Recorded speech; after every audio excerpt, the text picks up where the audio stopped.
গোলাঘাটত পূজা চাবলৈ যাওঁতে ইমান ধুনীয়া বস্তু এটা দেখা পালো আৰু তাতে দেখি যে একদম লাইটৰ পোহৰত মানে পচন্দ কৰিছিলো তাৰপৰা এইফালে আকৌ মানুহজনে লৈয়ে ল'লে নহয় আৰু এইটো আজি ঘৰত মানে ফিট কৰিছো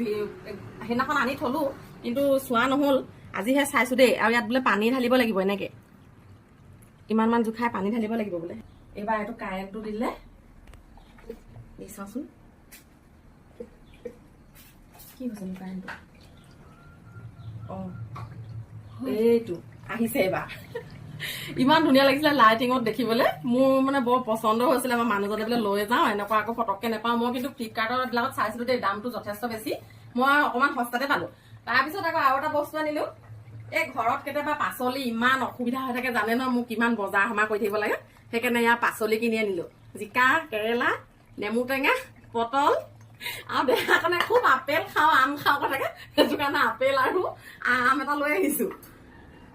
এইবিলাক বস্তু ভাল লাগে মানে কেতিয়াবা বিচাৰিলেও নাপাওঁ মই অকমানিকে ভিডিঅ' এটা বনাই দিছিলো যে এখন মিৰৰ হয় বুলি মানে এনেকে কৰি পিনে মুখখন চাব পাৰি ট্ৰান্সপেৰেণ্ট হয় যদি একো নলগাও তেতিয়াহ'লে নিজৰ মুখখন দেখা পায় আৰু যদি ইয়াতে মানে ফটো ফ্ৰেম হয় এইটো যখন এনেকে কৰি ধুনীয়াকে নিজৰ ফটো ফ্ৰেম কৰিব পাৰিব আৰু যদি বোলে লাইটটো নিদিওঁ বুলি কয় তেতিয়াহ'লে তাৰমানে নিজৰ মুখখন চাব পাৰিব আইনা এনেকে পচন্দ হ'ল বস্তুকেইটা এই সাধাৰণতে মই কেতিয়াবা দোকানলৈ গ'লে দেখি নাপাওঁ সেইটো কাৰণে আনিলো একদম আৰু ধুনীয়া ধুনীয়া ডাঙৰ ডাঙৰ আছিলে মই এইটোকে লৈ আহিলো এয়াই পূজাৰ বজাৰ